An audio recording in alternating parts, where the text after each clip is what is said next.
وَلَقَدْ يَسَّرْنَا الْقُرْآنَ لِلذِّكْرِ فَهَلْ مِن مُّدَّكِرٍ اعوذ باللہ من الشیطان الرجیم بسم اللہ الرحمن الرحیم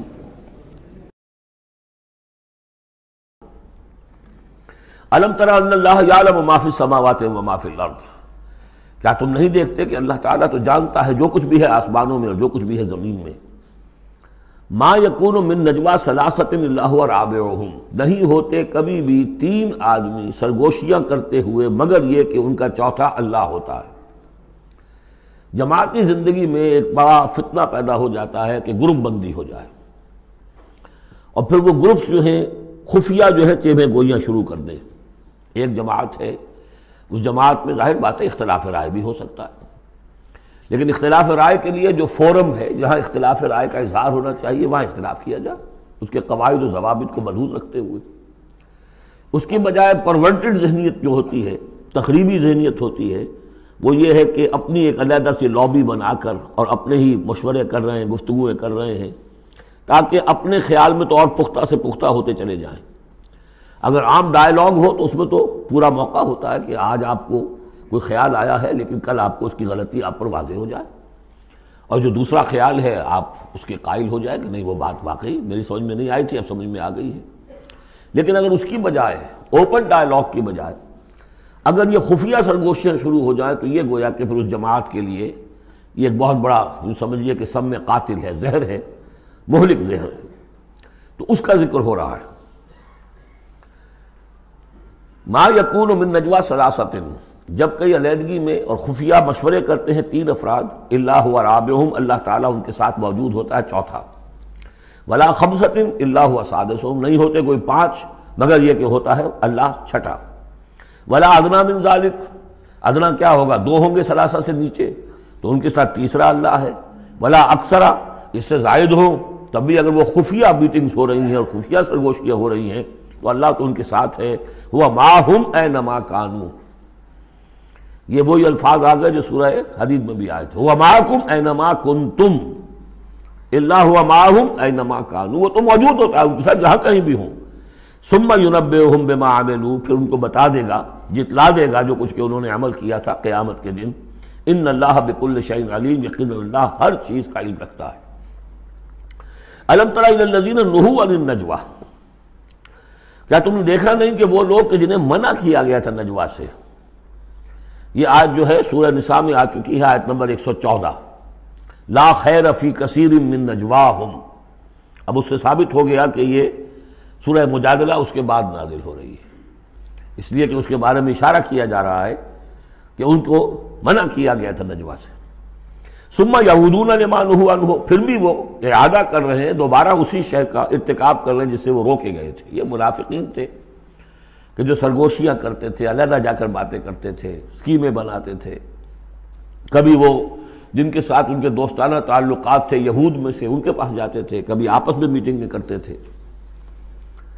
وَيَتَنَاجَوْنَ بِالْإِثْمِ وَالْعُدْوَانِ وَمَعْصِيَتِ الرَّسُولِ، اور وہ جو سرگوشیاں کرتے ہیں وہ گناہ کے بعد کی کرتے ہیں، زیادتیوں کی کرتے ہیں، اور رسول کی معصیت، رسول کی نافرمانی۔ یہ سورہ نساء جب ہم پڑھ رہے تھے تو میں نے آپ سے عرض کیا تھا، یاد ہوگا کہ منافقین پر بہت شاخ گزرتا تھا کہ ہم رسول کی اطاعت کریں، ہم اللہ کو مانیں گے، اللہ کی کتاب میں جو بات آ جائے گی اس پہ عمل کریں گے، لیکن یہ کیا ضروری ہے، یہ تو ہماری طرح کے ایک انسان ہے۔ پھر ہم سورہ قتال میں دیکھ چکے ہیں کہ انہوں نے از خود ایک مہم جوئی شروع کر دی ہے، کیا ضرورت تھی، یہ چھیڑ چھاڑ کیوں کی قریش کے ساتھ، کیوں جنگوں کا سلسلہ شروع کیا، جس کے لیے کہ یہ مصیبت جو ہے بڑھتی چلی گئی۔ لہذا ان کے اوپر جو شاخ گزر رہا تھا وہ تھا رسول کی اطاعت و معصیت الرسول، رسول کی نافرمانی۔ وَإِذَا جَاءُوكَ حَيَّوْكَ بِمَا لَمْ يُحَيِّكَ بِهِ اللَّهُ، اور جب وہ آپ کے پاس آتے ہیں تو آپ کو دعا وہ دیتے ہیں کہ جو اللہ نے آپ کو نہیں دی ہے۔ یہ ہم پڑھ چکے ہیں، سورہ نساء ہی میں یہ مضمون آیا تھا، تحیہ۔ عربوں کے ہاں سب سے بڑی دعا یہ تھی کہ حیاک اللہ، حیاتی ہوئے، اللہ تعالیٰ تمہاری زندگی دراز کرے، طویل کرے، اچھی زندگی دے۔ تو اس طرح کی بات ہے، لیکن وہ جب آتے تھے اس کے بعد اسلام میں اب جو گریٹنگز ہیں وہ السلام علیکم، لیکن وہ جب آتے تھے تو السلام علیکم، السلام علیکم، سام کے معنی موت ہے، اے نبی آپ پر موت پڑے، اے مسلمانوں تم پر موت پڑے۔ لہذا وَإِذَا جَاءُوكَ حَيَّوْكَ بِمَا لَمْ يُحْيِكَ بِهِ اللَّهُ وَيَقُولُونَ فِي أَنفُسِهِمْ۔ اب دیکھیے نفسیاتی بات ہے، دل ہی دل میں وہ کہتے تھے پھر لولا يعذبنا اللہ بما نقول، اللہ ہمیں عذاب کیوں نہیں دے رہا ہمارے اس کہنے پر۔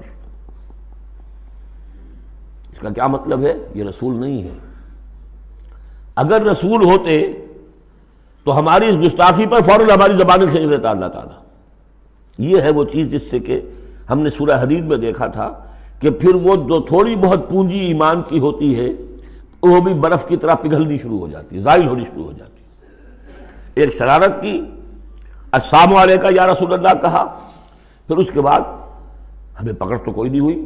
اس کا مطلب یہ اللہ کے رسول نہیں ہے۔ اللہ کے رسول ہوتے تو اللہ اپنے رسول کی یہ توہین اور یہ استہزاء کا بھی برداشت نہ کرتا۔ حسبہم جہنم، ان کے لیے تو اب جہنم ہی کافی ہے، موضوع ہے۔ یصلونہا، اس میں وہ داخل ہوں گے، فبئس المصیر، اور بہت برا ٹھکانہ ہے۔ یا ایھا الذین آمنوا اذا تناجیتم، اے اہل ایمان جب تمہیں کوئی سرگوشی کرنی ہو، علیحدہ جا کر بات کرنی ہو، فلا تتناجوا بالاسم والعدوان ومعصیۃ الرسول، تو دیکھو کسی گناہ کے کام کے لیے کوئی مشورہ ہو رہا ہے، اسکیم بن رہی ہے، کہیں کسی پر زیادتی کرنے کے لیے کوئی مشورہ کر رہا ہے خفیہ، یا رسول کی مخالفت، رسول کے احکام کی نافرمانی کی، یہ تمہاری سرگوشی کا موضوع نہیں ہونا چاہیے۔ وَتَنَاجَوْا بِالْبِرِّ وَالتَّقْوَىٰ، ہاں علیحدہ جا کر کسی کو کوئی بات سمجھانی ہے تو نیکی کی تلقین کرو، بھلائی کی تلقین کرو، صدقہ و خیرات کی تلقین کرو۔ وَاتَّقُوا اللَّهَ الَّذِي إِلَيْهِ تُحْشَرُونَ، اور دیکھو اس اللہ سے ڈرتے رہو، اس کا تقوی اختیار کرو جس کی طرف کہ تمہیں لازماً جمع کیا جائے گا۔ اِنَّمَا النَّجْوَىٰ مِنَ الشَّيْطَانِ، یہ نجوہ جو ہے یہ شیطانی عمل ہے، یہ شیطان کا کام ہے، یہ اس کی تحریک پر اور اسی کی طرف سے اس کے لیے تمہیں موٹیویشن ملتی ہے۔ لِيَحْزُنَ الَّذِينَ آمَنُوا، تاکہ اہل ایمان جو ہیں وہ رنجیدہ ہوں۔ ایک تو یہ کہ یہ ساری ان کی اسکیمیں جو ہوتی تھیں وہ اسی لیے ہوتی تھی مسلمانوں کو نقصان پہنچائیں، ظاہر بات ہے کو نقصان پہنچے گا وقتی اور عارضی طور پر، تو طبع بشری کی بنا پر کچھ نہ کچھ رنج اور افسوس تو ہوگا۔ اور ایک اس میں اور بات بھی نفسیاتی یہ ہے کہ فرض کیجئے کہ آپ نے دیکھا 3-4 آدمی ادھر خسر پسر کر رہے ہیں، تو خواہ خواہ آپ کو خیال ہوتا ہے کہ یہ میرے بارے میں کوئی بات کر رہے ہیں، اور اس سے کہ آپ کی طبیعت پر ایک الٹا اثر ہوتا ہے۔ کبھی کبھی خاص طور ایسا بھی ہوتا ہے کہ آپ کی طرف کسی نے دیکھ بھی لیا مسکرا کے، اور یہ در حقیقت انہیں ستانے کے لیے، چڑھانے کے لیے۔ لِيَحْزُنَ الَّذِينَ آمَنُوا، تاکہ اہل ایمان جو ہے وہ حزن سے دوچار ہوں، دلگیر ہوں، دل گرفتہ ہوں۔ وَلَيْسَ بِضَارِّهِمْ شَيْئًا، حالانکہ یہ شیطان کوئی ضرر نہیں پہنچا سکتا انہیں کچھ بھی، إِلَّا بِإِذْنِ اللَّهِ، مگر اللہ کے اذن سے۔ اللہ کی طرف سے کوئی آزمائش آنی ہے تو آئے گی، کوئی روک نہیں سکتا، لیکن شیطان اپنے ارادے سے، اپنے اختیار سے کوئی ضرر نہیں پہنچا سکتا۔ وَعَلَى اللَّهِ فَلْيَتَوَكَّلِ الْمُؤْمِنُونَ، اور اہل ایمان کو توکل کرنا چاہیے صرف اللہ پر۔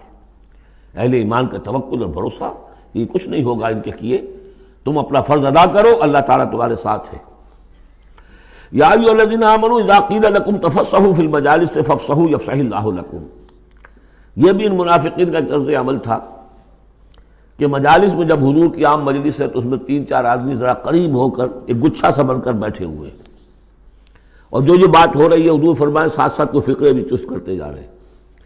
پھر یہ کہ وہ علیحدہ بیٹھتے تھے کہ ہمارے فقرے یہ سچے مسلمان نہ سن لے کہیں، تب تو پکڑ ہو جائے گی ہماری۔ تو گویا کہ ایک گچھا سا بن کر وہ بیٹھے ہوئے ہیں، بہت قریب قریب ہو کر، اپنا ایک علیحدہ سالقہ بنا کر۔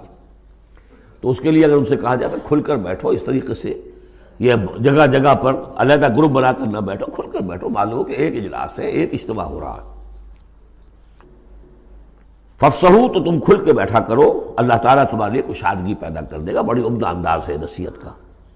وَإِذَا قِيلَ انشُزُوا فَانشُزُوا يَرْفَعِ اللَّهُ الَّذِينَ آمَنُوا مِنكُمْ، اور جب کہا جائے کہ اٹھ کھڑے ہو تو چلے جایا کرو، اٹھ جایا کرو۔ یہ بھی ہوتا تھا کہ ایک میٹنگ ہے، مشورہ ہے، گفتگو ہوئی ہے، کوئی مسئلہ طے ہو گیا ہے، اب یہ ہمیں اقدام کرنا ہے، یہ فیصلہ کرنا ہے۔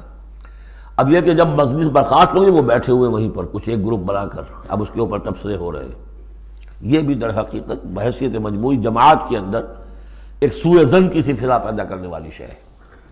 اب جب اجتماع تھا، بیٹھے تھے، اجتماع ختم ہو گیا، اب جائیے، جب کہا جائے کہ اٹھ جاؤ تو اٹھ جایا کرو، اٹھ کھڑے ہوا کرو۔ یرفع اللہ الذین آمنوا منکم، اللہ تعالیٰ تم میں سے جو واقعی اہل ایمان ہے ان کے درجات بلند کرے گا۔ والذین اوتوا العلم درجات، اور جن کو اللہ تعالیٰ نے علم دیا ہے، حقیقی علم دیا ہے، ان کے درجات بلند کرے گا۔ واللہ بما تعملون خبیر، اور اللہ تعالیٰ جو کچھ تم کر رہے ہو اس سے باخبر ہے۔